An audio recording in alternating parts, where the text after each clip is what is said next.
Şehit Muhammed Salih Damollamning g'oyibona jinoza namozi tushirildi. Xitoy tajovuzchilari tarafidan tutqun qilingan va turmada shahid qilingan Uyg'ur xalqining faxrlik ustozi Allama Muhammed Salih Qari hojimning g'oyibona jinoza namozi İstanbulning fath qilguvchisi Sultan Muhammed Fatih jamisida 2 fevral juma namozidan keyin o'qildi. Namozga har qaysi turk qarindosh jamiyatlarining mas'ullari hamda ko'p sonda turk xalqidan boshqa Sharq Turkistonlik muhojirlardan 3000 dan ko'p kishi qatnashdi. G'oyibona jinoza namozi İstanbuldagi Fatih jamisidan boshqa Sumbul Afandi jamisidami o'qildi. Shundaqla Turkiyaning Ankara, Qaysari va boshqa shaharlardagi eng cho'ng jamilardami minglagan kishilarning qatnashishi bilan o'qildi. Namoz o'qilib bo'lgandan keyin Sharq Turkiston Ma'rif va hamkorlik jamiyati raisi Hidoyatulloh O'g'izxon Turkiyadagi Sharq Turkiston jamiyatlar birligiga vakolatan so'z qilib, Sharq Turkistonda Xitoy tajovuzchilari tarafidan elib berilayotgan zulmlarni qisqacha tunishtirib o'tdi.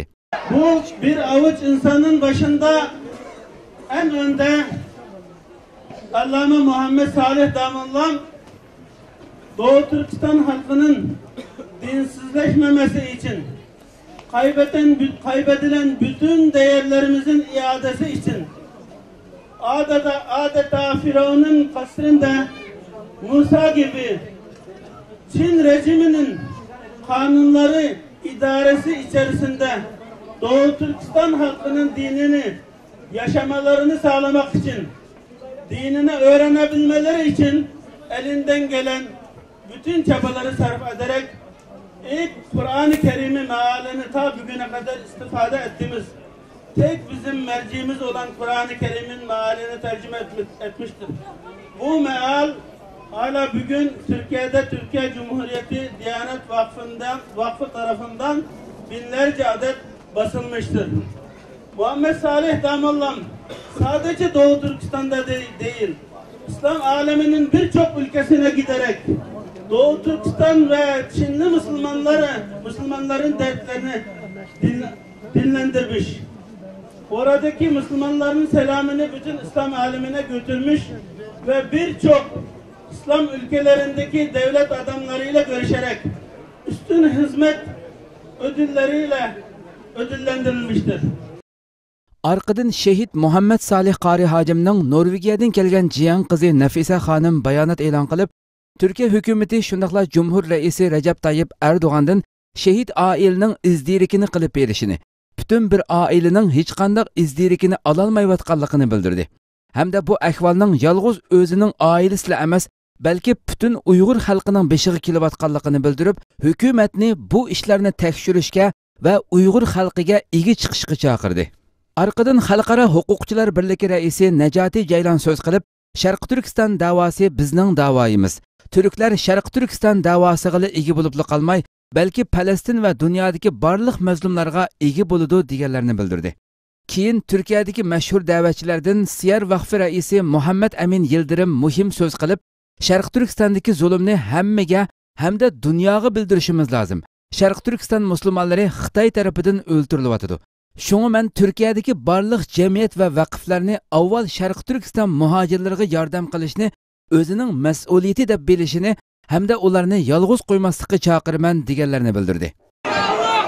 Şu anda dünyanın dört bir tarafına dağılan Doğu Türkistanlı kardeşlerim birer kardelenler gibi açacaklar ve zalim Çin'in başına patlayacaklar inşallah. Şu anda dünyanın dört bir tarafına dağılan bu çağın muhacirleri olan siz güzel kardeşlerim, belki ailelerinizle de şimdi görüşemiyorsunuz. Biraz önce hocamın söylediği fetva adına kadınlarımızın telefonlarla, başka iletişim araçlarıyla bu işi sormaları zillet olarak bize yeter.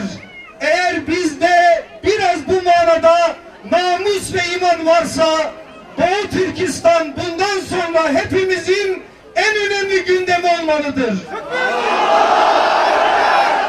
Keyin Büyük Birlik Partisi muavin raisi Muhiddin Açıcı söz qilib, Allah'ning 99 ismini vasila qilib, Xitoyning yer bilan yakson bo'lishiga, Sharq Turkiston musulmonlarining Xitoy zulmidan tezroq ozod bo'lishiga duolar qildi.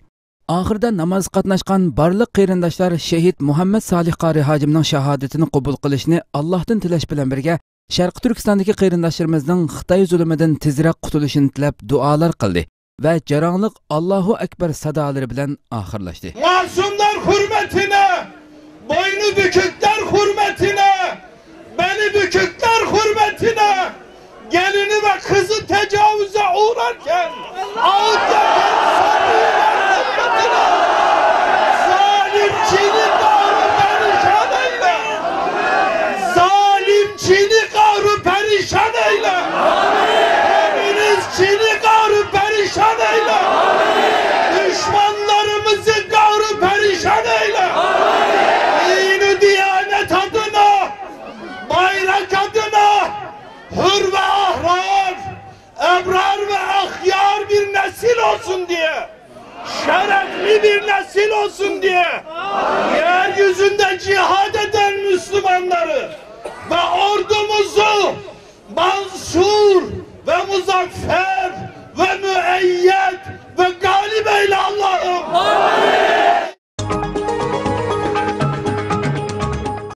BBC World'ning Abdurahman Hasan bilan o'tkazgan suhbati Theresa Mayning Xitoy ziyorati kuniga udullab e'lon qilindi. 3 kunlik Xitoy ziyoratini 1 fevral Xitoyning Wuhan shahridan boshlagan Angliya bosh vaziri Theresa May Xitoy bosh ministri Li Keqiang bilan ko'rishdi.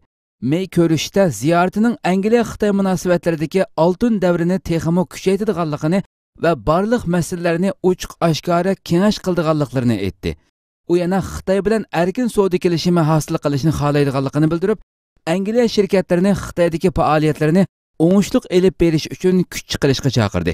Ziyoratda eng ko'p diqqat chekkan ish bo'lsa, Istiqlol televiziyamizda Xitoy doiralariga "Onamni va ayolimni etib etinglar, o'q pulini men beraman" deb xitob qilish bilan birga Turkiya va xalqaro axborotning jiddiy diqqatini tortgan va orqama-orqa ziyorat qilingan Abdurahman Hasanning Angliyaning eng nufuzli kanali BBC World bilan o'tkazgan suhbat filmining dal Theresa Mayning Xitoy ziyorati kuniga udullab e'lon qilinishi bo'ldi. O'zbekiston istixborot idorasining boshlig'i vazifasidan qoldirildi. O'zbekiston Milliy xavfsizlik xizmati, ya'ni istixborot idorasining boshlig'i Rustam Inoyatov vazifasidan qoldirildi. Igilnischa Rustam Inoyatov 1995-yildan buyon 22 yil bu o'rinda turib kelgan. General Rustam Inoyatov sobiq prezident Islom Karimovning eng yaqin odamlaridan biri bo'lib tanilgan. Xabar qilinishicha, O'zbekiston prezidenti Shavkat Mirziyoyev o'tgan yili dekabrda so'zlagan nutqida Milliy xavfsizlik xizmatining faoliyatlarini isloh qiladigan vaqt kelganligini aytgan. Mirziyoyev yana milliy xavfsizlik faoliyatlarining xalqning ziyniga bo'layotganligini bildirgan edi. U bundan burun qamoqdagi 3000 ga yaqin mahbusni kechirim qilgan va 16000 kishini xavfsizlik idorasining qora tizimligidan chiqargan edi. Inoyatovning o'rniga 2015-yildan buyon bosh taftishlik vazifasini o'tayotgan Ixtiyor Abdullayevning tayinlanganligi ma'lum bo'ldi. Bu sohada yana bir qator tayinlashlarning bo'ladiganligi mo'ljallanmoqda.